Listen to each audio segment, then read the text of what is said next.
কে কোথা থেকে দেখছো জানি না, তোমাদের রান্না বান্না হয়েছে কি না। আমার তো রান্না এখনো হয়নি, আর একটু বাকি। তো তোমাদের সাথে গল্প করতে করতেই রান্নাগুলো করবো। তো এখন সবজি কেটে নিচ্ছি, ঠিক আছে।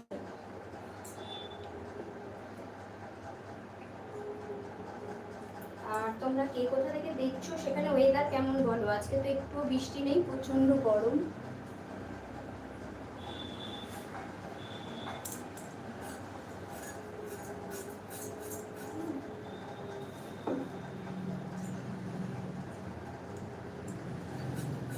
প্রচন্ড গরমে এখন রান্নাবান্না করতে এসেছি। তোমরাও নিশ্চয়ই রান্নাবান্নাই করছো। এখন প্রায় 12টা বাজে, অনেকের হয়তো রান্না হয়ে গেছে। আমাদের সকালে ব্রেকফাস্ট হয়ে গেছে, এখন রান্না বাকি আছে অল্প কিছু। তো অনেকক্ষণ ধরে ওয়েট করছিলাম, বাড়ির ওপর থেকে মাছ আসে, তো মাছ আসলে মাছ নিতাম। তো মাছ এসছিল, যেই সমস্ত মাছ এসছিল সেই মাছ